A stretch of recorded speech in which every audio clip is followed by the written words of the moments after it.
Hello friends, welcome back to my channel. तो friends, आज की जो वीडियो है, इस वीडियो में हम भूगोल के महत्वपूर्ण प्रश्नों को देखेंगे। जी हाँ दोस्तों, इस वीडियो में हमने भूगोल के 100 प्रश्नों को शामिल किया है। तो दोस्तों, यह एक मैराथन वीडियो है। अगर आप बिहार शिक्षक भर्ती 3.0 एग्ज़ाम की तैयारी कर रहे हैं तो इस वीडियो को लास्ट तक देखिएगा, क्योंकि अगर आप इस वीडियो को लास्ट तक देख लेते हैं तो गारंटी है कि जो भूगोल के प्रश्न आपके एग्जाम में आने वाले हैं उसमें ज़्यादातर प्रश्न आपको इस वीडियो से देखने के लिए मिल जाएंगे।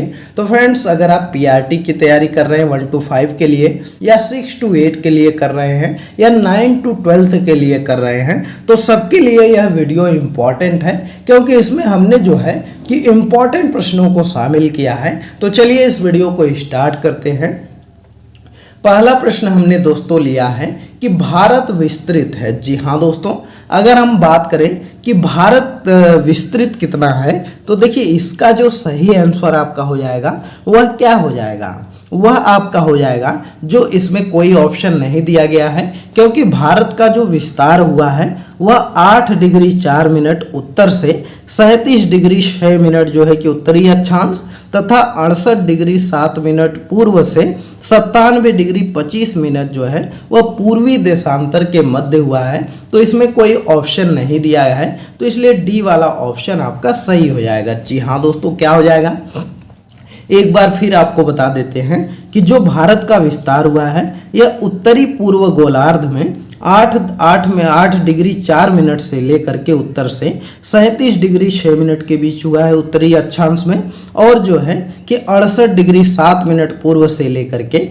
97 डिग्री 25 मिनट पूर्वी देशांतर के मध्य हुआ है। तो इसलिए डी वाला विकल्प आपका सही है। अगला प्रश्न देखते हैं। अगला प्रश्न है कि भारत का क्षेत्रफल संसार के क्षेत्रफल का 2.4% है, परंतु इसकी तो पूछा गया है कि जो भारत का क्षेत्रफल है यह संसार के क्षेत्रफल का 2.4 है, लेकिन यहाँ संपूर्ण संसार की कितनी जनसंख्या निवास करती है, यही चीज पूछा गया है। तो देखिए इसमें अगर हम ऑप्शन की बात करें तो अभी जो भारत में जनसंख्या निवास करती है वह 17.5% के बराबर है। कितना है, तो 17.5% के बराबर है। तो इसको आप मार सकते हैं, अगर इसमें आंसर की बात करें तो 18% आप जो है कि जनसंख्या मार सकते हैं कि अभी भारत में निवास करती है। तो इस चीज़ को याद रखिएगा। लेकिन दोस्तों, अगर आपके एग्जाम में ऑप्शन नंबर ई आ जाता है कि इनमें से कोई नहीं, तो उसको भी आप सही लगा सकते हैं। चलिए अगला प्रश्न देखते हैं। अगला प्रश्न है कि भारतीय प्रमाणिक समय, जिसको कि IST बोलते हैं, एवं ग्रीनविच माध्य समय GMT में अंतर पाया जाता है। तो कितना अंतर पाया जाता है, तो GMT और IST की बात करें तो यह लगभग 5.5 घंटे का अंतर पाया जाता है। जी हाँ दोस्तों, 5.5 घंटे का अंतर पाया जाता है। जो भारत का मानक समय है वह 5.5 घंटे आगे है। तो इसको आप याद रखिएगा, भारत का कितना समय आगे है, तो 5.5 घंटे आगे है, इसको याद रखेंगे। अगला प्रश्न है कि भारत और चीन के बीच सीमा रेखा को क्या कहा जाता है। तो भारत और चीन के बीच अगर हम सीमा रेखा की बात करें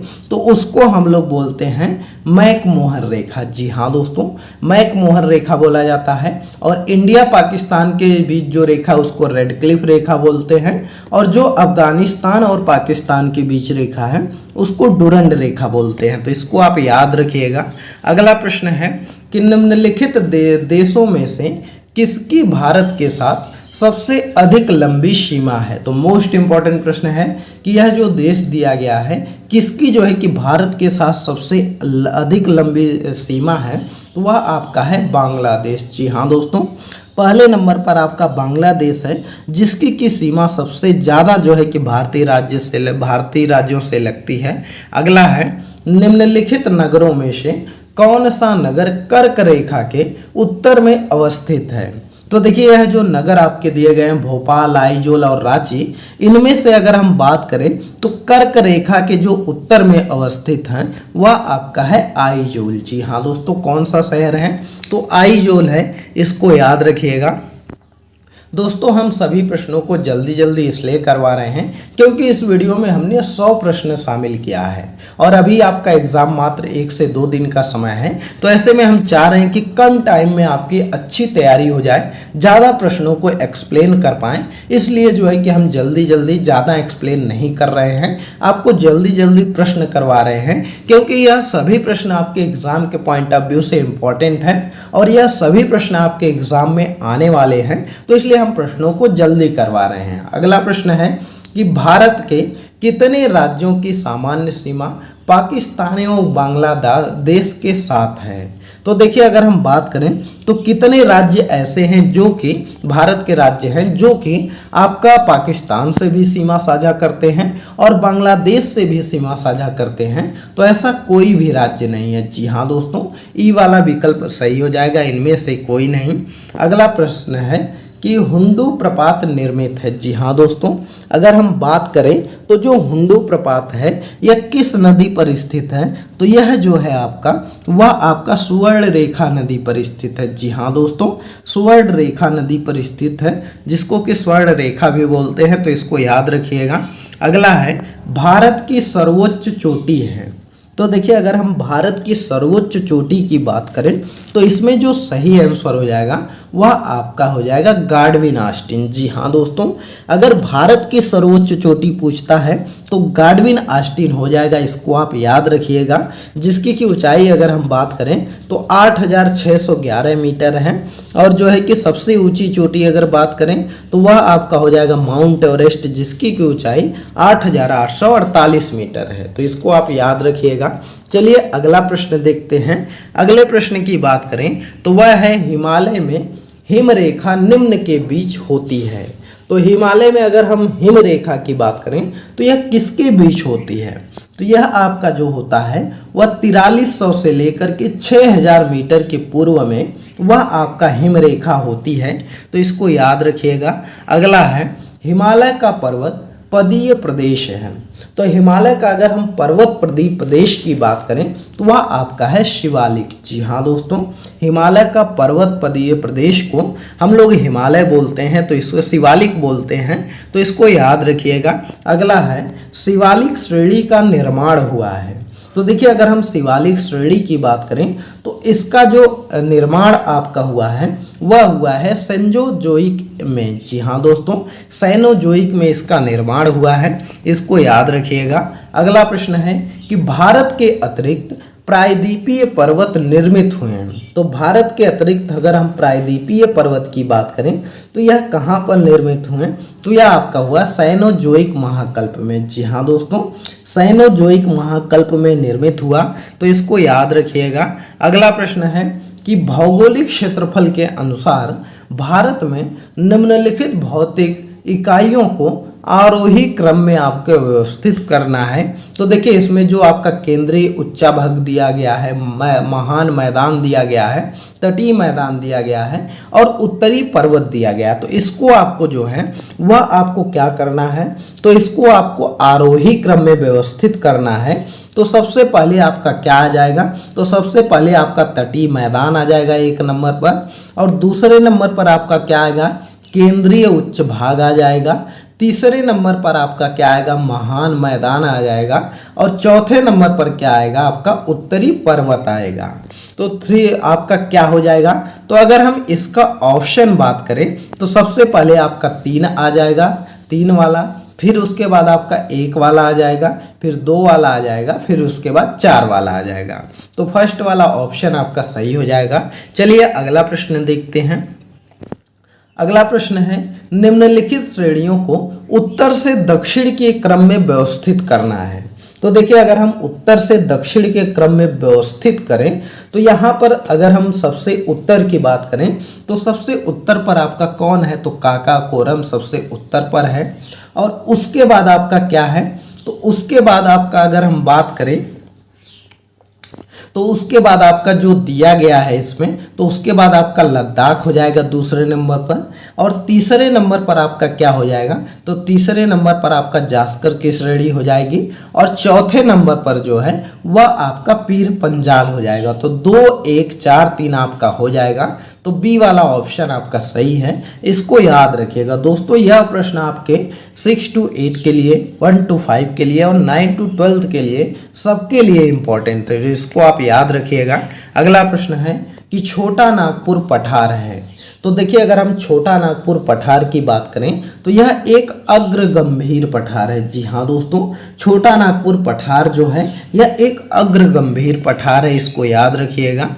अगला आपका दिया गया है कि भारत में भू आकारों की रचना के संबंध में निम्नलिखित कथनों पर मनन आपको करना है। तो इसमें आपको स्पेशली बताना है कि कौन सा कथन आपका सही दिया गया है। तो देखिए अगर हम बात करें तो पहला ऑप्शन है कि संरचना दृष्टि से मेघालय पठार दक्कन पठार का ही विस्तारित भाग है। तो बिल्कुल सही है, जो मेघालय पठार है यह दक्कन पठार का ही भाग है। अगला है कश्मीर घाटी की रचना एक समभिन्नति में हुई है। बिल्कुल सही है, जो कश्मीर घाटी की रचना है यह एक समभिन्नति में हुई है। अगला है गंगा मैदान की रचना एक अग्रगर्त में हुई है। तो बिल्कुल सही है, यह भी है। और अगला इसमें दिया गया है कि हिमालय क्या है, हिमालय की उत्पत्ति भारतीय प्लेट, यूरोपीय प्लेट तथा चीनी प्लेट के त्रिकोणीय अभिसरण के फलस्वरूप हुई है।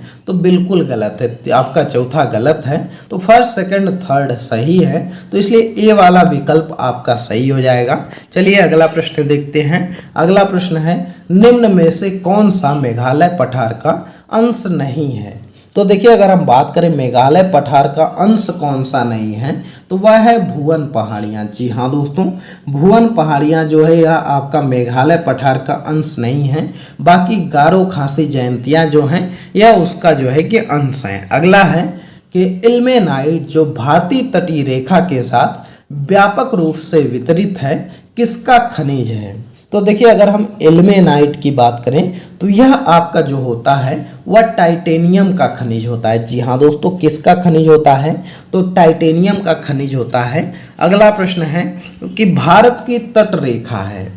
तो देखिए अगर हम भारत के तट रेखा की बात करें तो यह कितनी है। तो देखिए अगर यहाँ पर अगर हम आंसर की बात करें तो यह आपका जो आंसर हो जाएगा वह हो जाएगा 7516 किलोमीटर। जी हाँ दोस्तों, संपूर्ण तट रेखा की बात करें जैसे जो आपके भारत के द्वीप हैं और जो भारत के मतलब राज्य के तटीय राज्य हैं तो सबका मिलाकर के 7516.6 किलोमीटर तटीय राज्य हैं। वहीं पर अगर जो है कि भूमि से कुल तट की बात करें तो यह आपका 2000 जो है कि 94 किलोमीटर है। तो इसलिए जो है कि आपका जो है कि इनमें से आप ई मार सकते हैं, क्योंकि इसमें जो है कि राज्य वगैरह नहीं दिया गया है कि राज्यों की कितनी तटीय रेखा हैं। तो इसलिए आप ई वाला ऑप्शन मार सकते हैं, क्योंकि संपूर्ण तट जो है वह आपका 7516.6 किलोमीटर है। अगला है महाराष्ट्र एवं कर्नाटक में पश्चिम घाट कहलाते हैं। तो देखिए अगर हम बात करें तो महाराष्ट्र एवं कर्नाटक में जो पश्चिम घाट हैं वह क्या कहलाते हैं। तो इसका जो सही आंसर है उसको हम लोग सह्याद्री बोलते हैं। तो बी वाला ऑप्शन आपका सही हो जाएगा। अगला प्रश्न है कि वह दर्रा जो सर्वाधिक ऊंचाई में अवस्थित है तो उसको क्या कहते हैं। तो देखिए सर्वाधिक ऊंचाई में अगर हम बात करें तो इसमें आपका जो विकल्प दिया गया है वह नाथुला दर्रा जो है यह सर्वाधिक ऊंचाई में स्थित है। नाथुला दर्रा की जो ऊंचाई लगभग है वह आपका कितना है तो 4404 मीटर है। और जोजिला दर्रा की अगर हम ऊंचाई की बात करें तो वह 11578 फीट है। वहीं पर जो है कि रोहतांग दर्रा की बात करें तो इसकी ऊंचाई जो है वह 13051 फीट है। तो और जो है कि खैबर दर्रा जो दिया गया है इसकी अगर हम बात कर लें तो यह आपका कितना है तो इसकी ऊंचाई 3510 फीट है। तो देखिए अगर इसमें से सबसे ऊंचाई पर जो स्थित है वह आपका नाथुला दर्रा हो जाएगा। लेकिन दोस्तों इसमें जो है कि एक ऑप्शन आपका उपयुक्त में से कोई भी नहीं दिया गया है।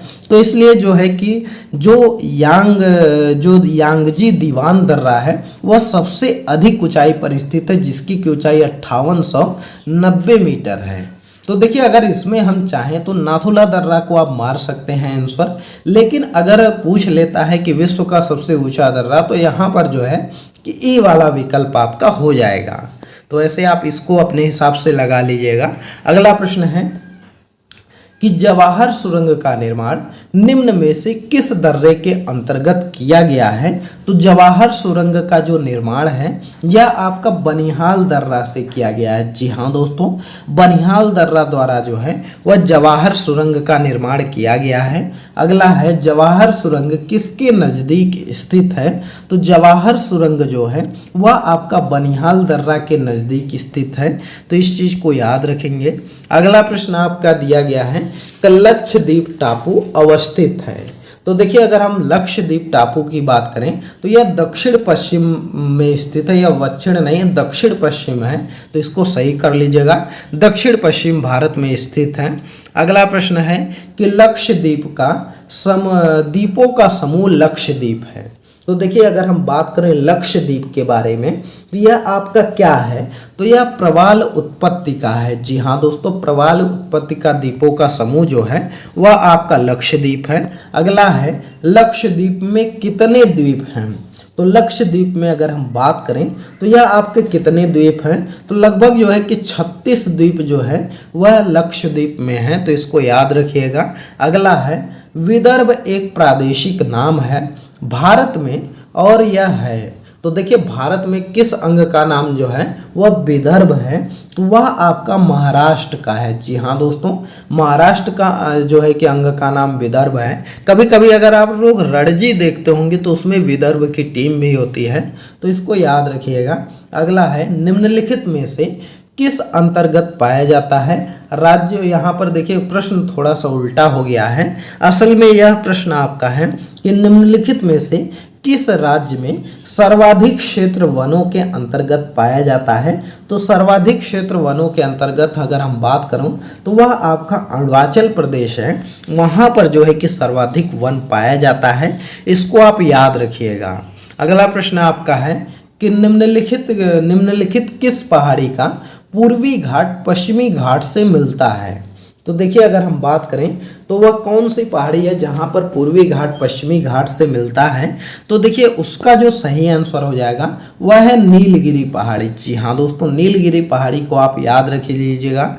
दोस्तों यह जो प्रश्न हमने आपको कराया कि जो है कि सर्वाधिक क्षेत्र की अगर बात करें तो जैसे देखिए जो आपका अरुणाचल प्रदेश है यहाँ पर प्रतिशत में सबसे ज़्यादा वन पाया जाता है, मतलब 79.33% वन पाया जाता है। और लेकिन अगर दोस्तों आपके एग्जाम में आ जाता है क्षेत्रफल में कहाँ पर ज़्यादा है तो वह आपका मध्य प्रदेश हो जाएगा, तो इसलिए आप याद रखिएगा। अगला है कि निम्नलिखित पर्वत श्रेणियों में से गंगा के मैदान एवं दक्कन पठार को विभाजित करता है। तो इसमें अगर हम बात करें तो गंगा का मैदान और दक्कन के पठार को जो विभाजित करता है यह विंध्याचल श्रेणी है। जी हाँ दोस्तों, कौन है, तो विंध्याचल श्रेणी है। अगला प्रश्न है कि उत्तराखंड का कौन सा जिला तिब्बत सीमा से नहीं लगता है। तो देखिए अगर हम बात करें तो तिब्बत सीमा से जो नहीं लगता है वह अल्मोड़ा है। जी हाँ दोस्तों, उत्तराखंड का अल्मोड़ा जिला तिब्बत से नहीं लगता है। अगला है निम्नलिखित नदियों में से कौन पूर्व की ओर प्रवाहित नहीं होती है। तो देखिए इसमें जो ऑप्शन आपका दिया गया है कि इनमें से कौन सी जो है कि उत्तर की ओर नहीं प्रभावित होती हैं। तो देखिए अगर इसमें हम बात करें तो गोदावरी और कृष्णा जो है यह दोनों नदियां दक्षिण भारत की नदियां हैं जो कि पश्चिम से पूर्व की ओर प्रवाहित होती हैं, और ये दोनों नदियां जो हैं यह बंगाल की खाड़ी में जाकर के गिरती हैं। जबकि वहीं पर अगर हम बात करें नर्मदा और जो आपका गंगावली दिया है यह पूर्व से पश्चिम की ओर प्रवाहित होती हैं। तो इसमें जो है कि आपका पूर्व की ओर पूछा गया है, तो आपका सी और डी वाला ऑप्शन दोनों सही है, तो इसलिए ई वाला विकल्प आप मार सकते हैं कि इनमें से एक से अधिक। अगला है भीमा नदी निम्नलिखित में से किस नदी की उपनदी है।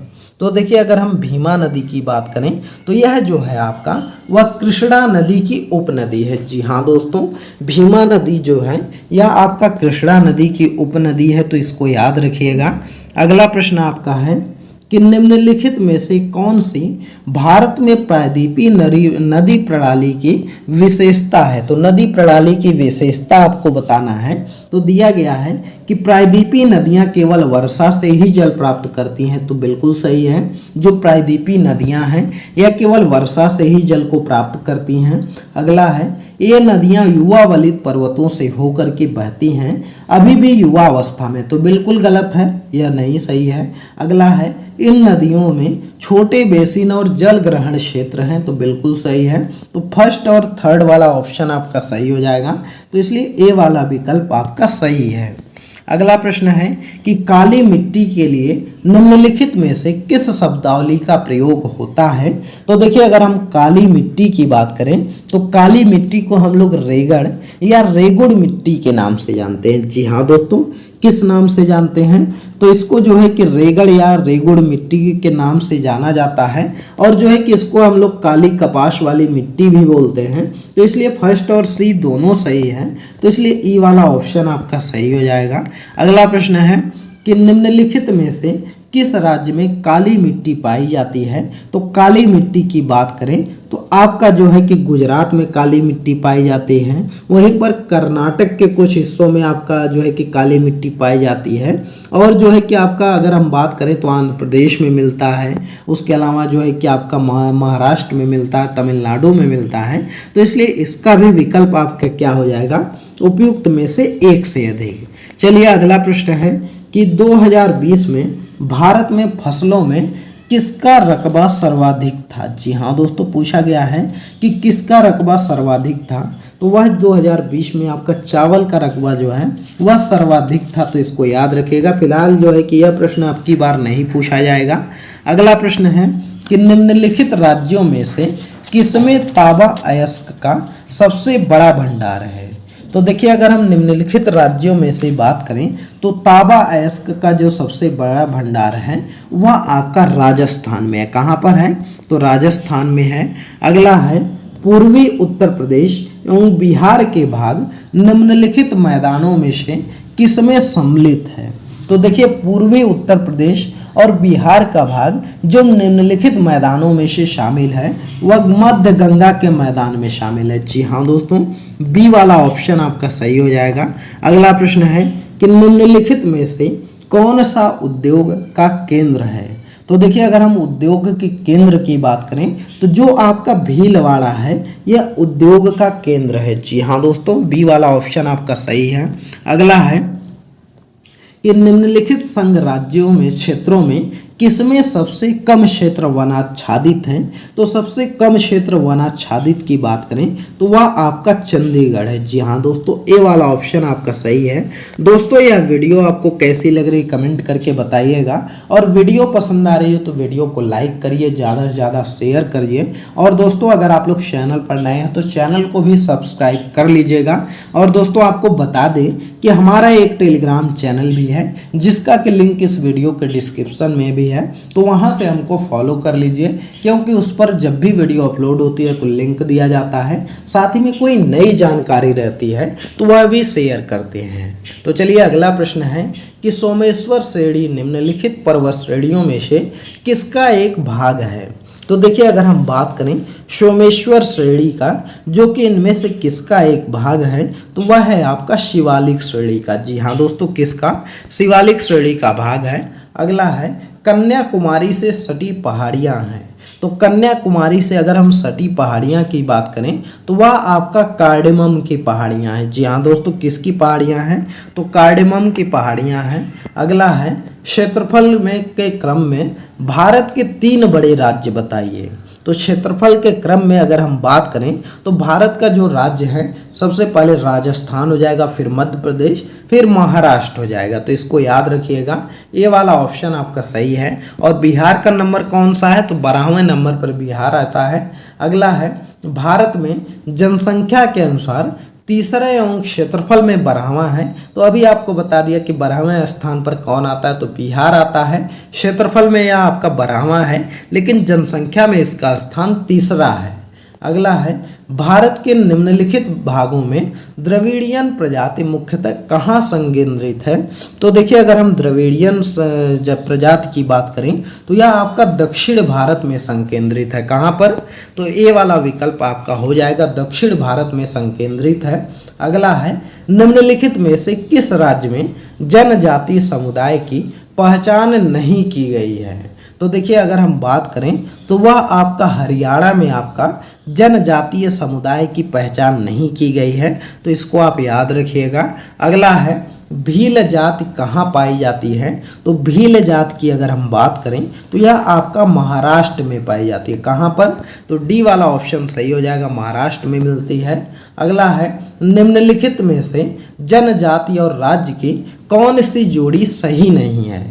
तो जनजाति और राज्य की अगर हम बात करें तो जो आपका भील गुजरात दिया सही दिया है, गद्दी हिमाचल प्रदेश में पाई जाती है सही है, कोटा तमिलनाडु में पाई जाती है सही है, लेकिन टोडा केरल में नहीं पाई जाती है। जी हाँ दोस्तों, टोडा जनजाति जो है यह आपका तमिलनाडु और कर्नाटक में पाई जाती है, तो इसलिए डी वाला ऑप्शन आपका सही हो जाएगा। इसमें यही पूछा था कि कौन सा जोड़ी सही नहीं है, तो इसलिए टोडा हो जाएगा। टोडा आपका कहाँ मिलती है? तो तमिलनाडु और कर्नाटक में पाई जाती है। अगला है भारत में जिन क्षेत्रों में शुष्क भूमि कृषि की जाती है उनमें वार्षिक वर्षा कितने से कम होती है। तो उनमें जो वार्षिक वर्षा होती है वह 75 सेंटीमीटर से कम होती है, वहाँ शुष्क भूमि कृषि की जाती है। अगला है थार मरुस्थल की सिंचाई करने वाली इंदिरा गांधी नहर का उद्गम स्थान कौन सा है।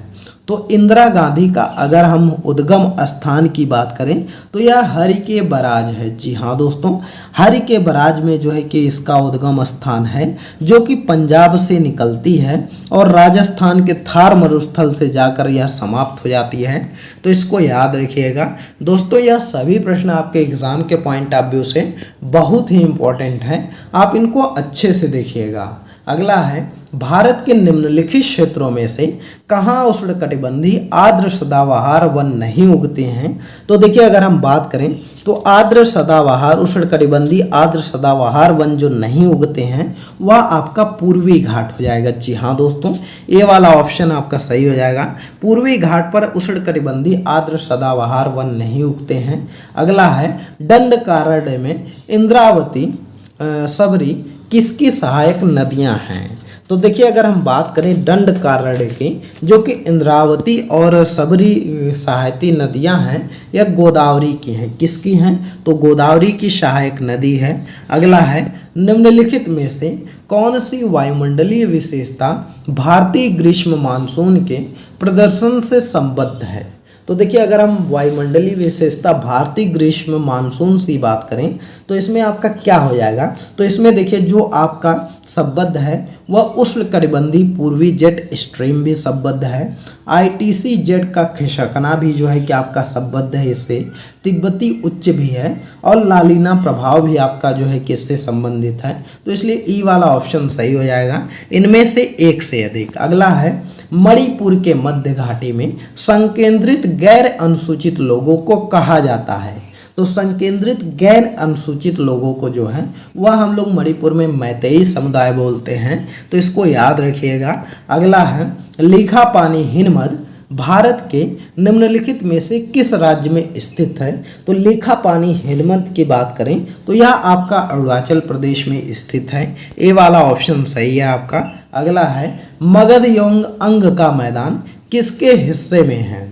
तो मगध और अंग के मैदान की बात करें तो यह आपका मध्य गंगा के मैदान में स्थित है, तो इसको याद रखिएगा। बी वाला ऑप्शन सही है। अगला है जलप्रपात और नदी निम्नलिखित जोड़ों में से कौन सा जोड़ा सही सुमेलित नहीं है। तो जलप्रपात और नदी की अगर हम बात करें तो जो सही जोड़ा आपका नहीं है वह आपका देखिए जो पहला दिया है जोग आपका शरावती नदी पर है, तो बिल्कुल सही है। लेकिन कपिल धारा जो है या आपका कावेरी नदी पर नहीं है या आपका नर्मदा नदी पर है। जी हाँ दोस्तों, कपिल धारा जलप्रपात आपका नर्मदा नदी पर है, तो आपका बी वाला भी गलत हो गया। अगला है धुआंधर किस नदी पर है, तो धुआंधर जलप्रपात जो है यह भी आपका नर्मदा नदी पर ही है, तो इसलिए दोनों आपके गलत हैं। तो इसलिए बी और सी वाला ऑप्शन आपका सही है कि यह दोनों गलत हैं, तो इसको आप याद रखिएगा। दोस्तों आपका जो यह धुआंधर है यह बहुत बार पूछा गया है कि धुआंधर जलप्रपात कहाँ पर है, तो यह नर्मदा नदी पर है, इसको याद रखिएगा। तो इसका डी वाला ऑप्शन सही हो जाएगा कि इनमें से एक से अधिक। अगला है कि भारत के निम्नलिखित बंदरगाहों को उत्तर से दक्षिण दिशा में व्यवस्थित करिए। तो देखिए जो बंदरगाह आपका दिया गया है इसको उत्तर से दक्षिण दिशा में आपको व्यवस्थित करना है। तो सबसे पहले नंबर पर आपका कौन हो जाएगा, तो विशाखापट्टनम जो है यह सबसे फर्स्ट पर आपका हो जाएगा। जी हाँ दोस्तों, विशाखापट्टनम सबसे फर्स्ट पर हो जाएगा। उसके बाद आपका काकीनाडा हो जाएगा, उसके बाद आपका मछलीपट्टनम हो जाएगा, फिर उसके बाद नागपट्टिनम हो जाएगा। तो फर्स्ट से उसके बाद क्या हो जाएगा, फोर्थ फर्स्ट सेकंड थर्ड वाला हो जाएगा, तो बी वाला ऑप्शन आपका सही हो जाएगा। अगला प्रश्न है कि निम्नलिखित में से कौन सा युवा वलित पर्वत नहीं है। तो देखिए इसमें आपसे पूछा गया है कि युवा वलित पर्वत इनमें से कौन सा नहीं है। तो देखिए वलित पर्वत वे होते हैं जो पृथ्वी की परत के ऊपरी भागों में वलन के फलस्वरूप बनते हैं। ये दो प्रकार के होते हैं, एक तो आपका नवीन वलित पर्वत होता है और दूसरा प्राचीन वलित पर्वत होता है। अगर हम नवीन वलित पर्वत जो है वह आपका हिमालय हो गया, आल्प्स हो गया, ए हो गए, और वहीं पर अगर हम बात करें तो जो आपके जो है कि प्राचीन वलित पर्वत हो गए या आपके अरावली हो गए, उसके बाद जो अपलेशियन है वह हो गया, यूराल पर्वत है, तो यह आपके जो है वह आपके क्या हैं, तो वह आपके जो है कि यह भी आपके प्राचीन वलित पर्वत हैं। तो इसमें आपका पूछा गया है कि युवा वलित पर्वत नहीं है, तो आपका अरावली भी युवा वलित नहीं है और अपलेशियन भी आपका युवा वलित नहीं है, तो इसलिए ए और सी दोनों सही हैं। तो इसलिए इसका डी वाला ऑप्शन सही हो जाएगा, इनमें से एक से अधिक। और एंडीज जो है यह आपका युवा वलित पर्वत है। अगला है निम्नलिखित क्षेत्रों में किसकी न्यून हिम रेखा है। तो देखिए न्यून हिम रेखा की बात करें तो जो आपका आल्प्स पर्वत है इसकी जो है कि सबसे कम हिम रेखा है, तो इसको आप याद रखिएगा। अगला है कर्क रेखा द्वारा सर्वाधिक क्षेत्र आच्छादित है। तो कर्क रेखा द्वारा जो सर्वाधिक क्षेत्र आच्छादित होता है यह मालवा पठार का होता है। जी हाँ दोस्तों, बी वाला ऑप्शन सही हो जाएगा। अगला प्रश्न है कि निम्नलिखित नगरों में अलकनंदा एवं भागीरथी कहाँ मिलकर गंगा नदी को बनाती हैं। तो देखिए अगर हम बात करें तो अलकनंदा और भागीरथी जो मिलती हैं यह आपका मिलती हैं देवप्रयाग में, और देवप्रयाग से मिल करके यह लोग गंगा नदी को बनाती हैं, तो इसको याद रखिएगा। अगला है निम्नलिखित नदियों में सबसे बड़ा जलग्रहण क्षेत्र किसका है। तो सबसे बड़ा जलग्रहण क्षेत्र की बात करें तो पोनानी नदी का है। किसका है, पोनानी नदी का है। अगला है भारत में यरलुंग नदी को किस नाम से जाना जाता है। तो भारत में यरलुंग नदी को जो जाना जाता है यह आपका किस नाम से जानते हैं, तो यह आपका ब्रह्मपुत्र नदी के नाम से जानते हैं। जी हाँ दोस्तों, सी वाला ऑप्शन आपका सही हो जाएगा। अगला है तेल नदी निम्नलिखित नदियों में से किसकी सहायक नदी है। तो देखिए अगर हम तेल नदी की बात करें तो यह आपका जो है कि महानदी की प्रमुख सहायक नदी है। जी हाँ दोस्तों, तेल नदी आपका महानदी की प्रमुख सहायक नदी है और इसमें कोई ऑप्शन नहीं है, तो ई वाला ऑप्शन आपका सही हो जाएगा, इनमें से कोई नहीं। अगला है निम्नलिखित में से कौन सी नदियां बंगाल की खाड़ी में गिरती हैं। तो बंगाल की खाड़ी की अगर हम बात करें तो वह आपका कौन सी नदी हो जाएगी।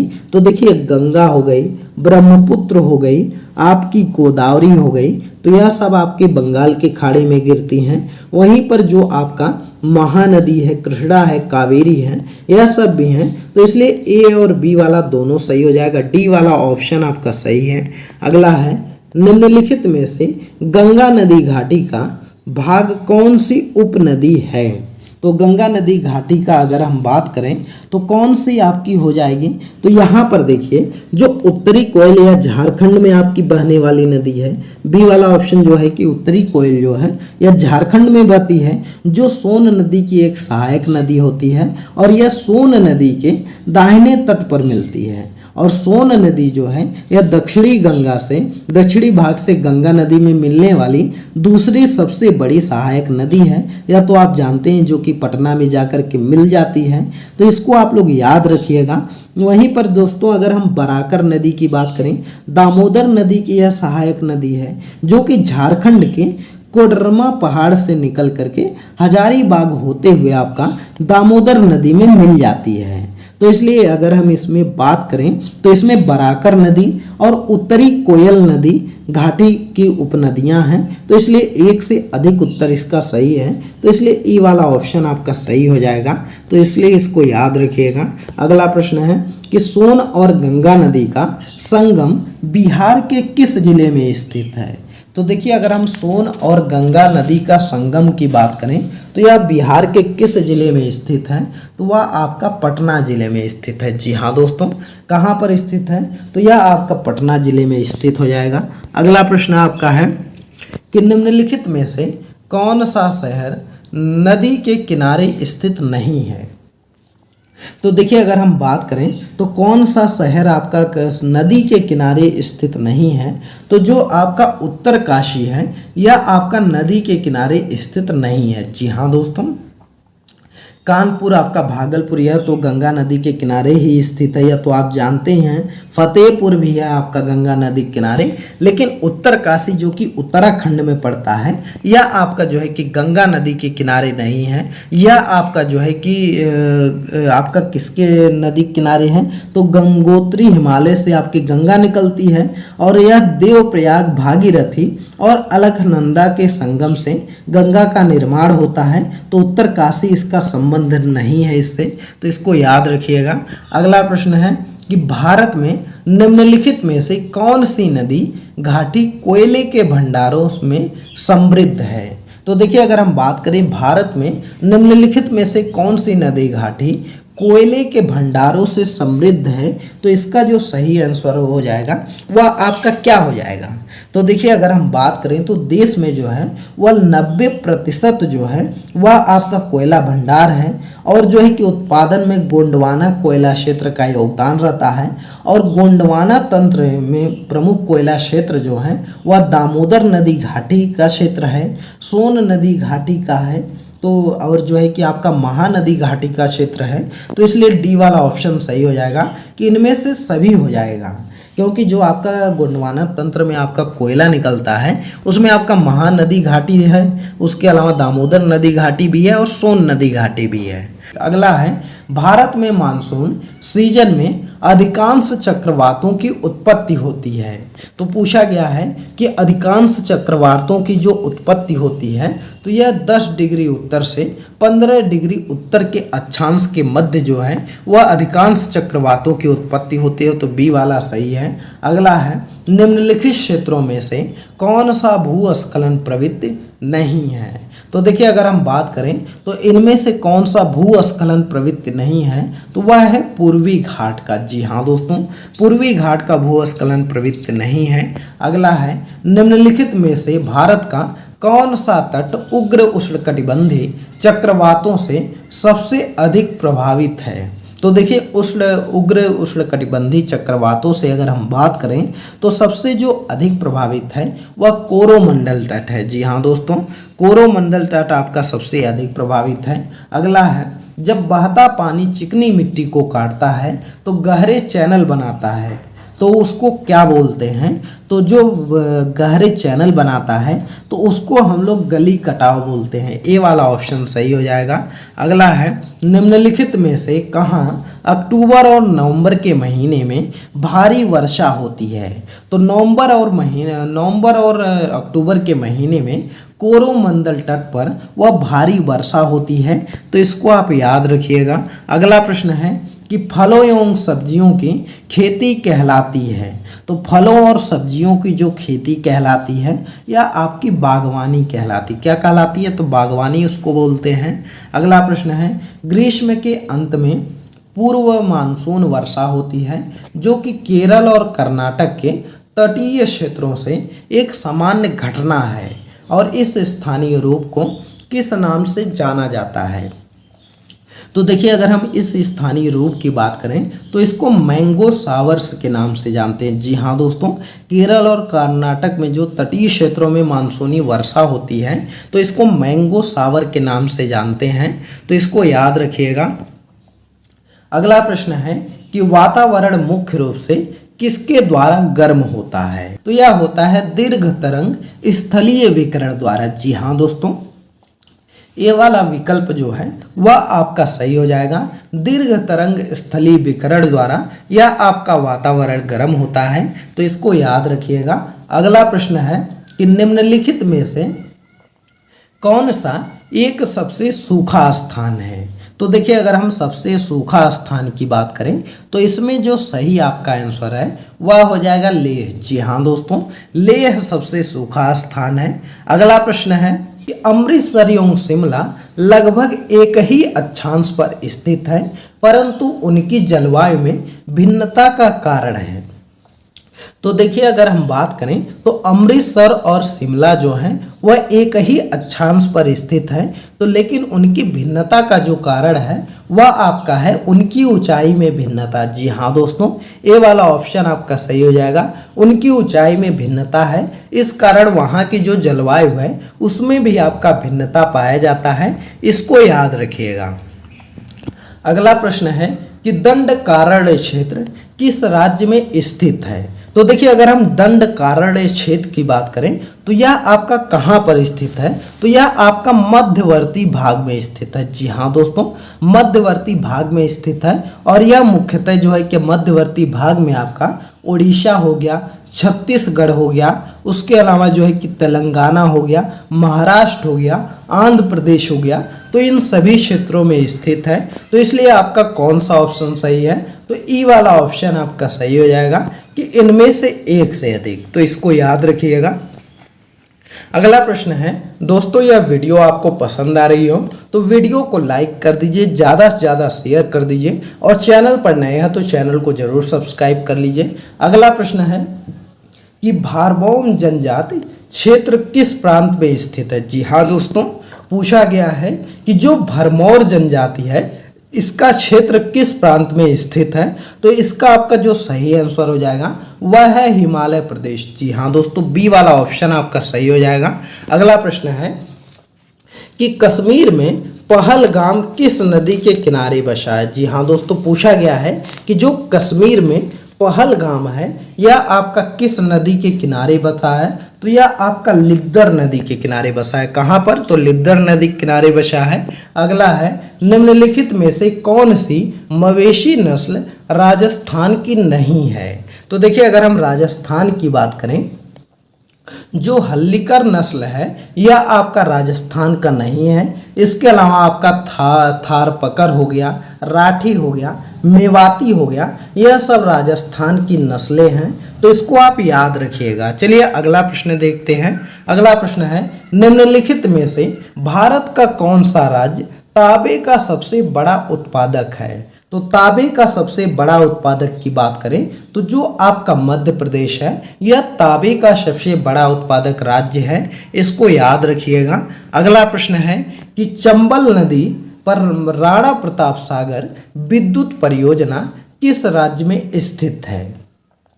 तो देखिए, अगर हम बात करें तो चंबल नदी पर राणा प्रताप सागर परियोजना जो है यह आपका किस नदी पर, किस राज्य में आपका हो जाएगा? तो यह आपका हो जाएगा राजस्थान में। जी हाँ दोस्तों, बी वाला ऑप्शन आपका सही हो जाएगा, राजस्थान में स्थित है। अगला है जवाहरलाल नेहरू बंदरगाह किस राज्य में है? तो जवाहरलाल नेहरू बंदरगाह की बात करें तो यह आपका महाराष्ट्र में है। कहाँ पर? महाराष्ट्र में स्थित है। अगला है भारत की सर्वाधिक वर्षा मुख्यतः प्राप्त होती है। तो भारत की सर्वाधिक वर्षा जो प्राप्त होती है यह आपका दक्षिण पश्चिम मानसून से प्राप्त होती है। जी हाँ दोस्तों, सी वाला ऑप्शन सही हो जाएगा। दक्षिण पश्चिम मानसून से सर्वाधिक वर्षा प्राप्त होती है। अगला है राजस्थान में बहुत कम वर्षा होती है, क्योंकि तो राजस्थान में जो सबसे कम वर्षा होती है उसका जो कारण है वह है हवाएं किसी प्रकार की बाधाओं को पार नहीं करती हैं, जिसके कारण ठंडा होने के लिए आवश्यक ऊंचाई उनको नहीं प्राप्त होती है। इसलिए जो है कि वहाँ पर जो है कि वर्षात नहीं होती है। अगला है निम्नलिखित में से किस मृदा का उपयोग आमतौर पर ईंटों के लिए किया जाता है।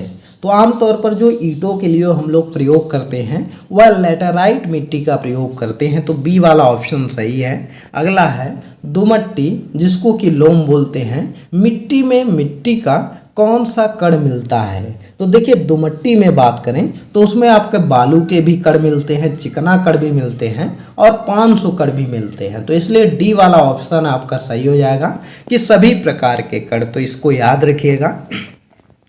अगला है पौधे को सबसे अधिक पानी किस मिट्टी से मिलता है।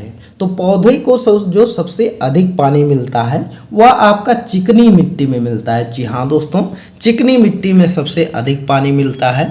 अगला है निम्नलिखित नहर प्रणाली में किसमें बिहार में के क्षेत्र में सिंचाई होती है।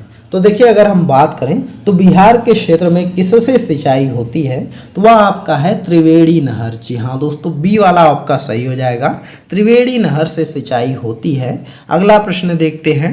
अगला प्रश्न है कि दिए गए कूट की सहायता से हरित क्रांति के आपको घटक बताना है। तो देखिए अगर हम बात करें हरित क्रांति के घटक की तो उच्च उत्पादन देने वाली किस्म होना चाहिए और सिंचाई जो है होनी चाहिए, ग्रामीण विद्युतीकरण होना चाहिए और ग्रामीण सड़कें और विपणन जो है यह भी होना चाहिए। तो चारों ऑप्शन सही हैं, तो इसलिए आपका जो है कि इनमें से सभी हो जाएगा, तो डी वाला विकल्प आपका सही हो जाएगा। अगला प्रश्न है कि निम्न में से कौन सा एक कृषि में उत्पादकता बढ़ाने का रास्ता है।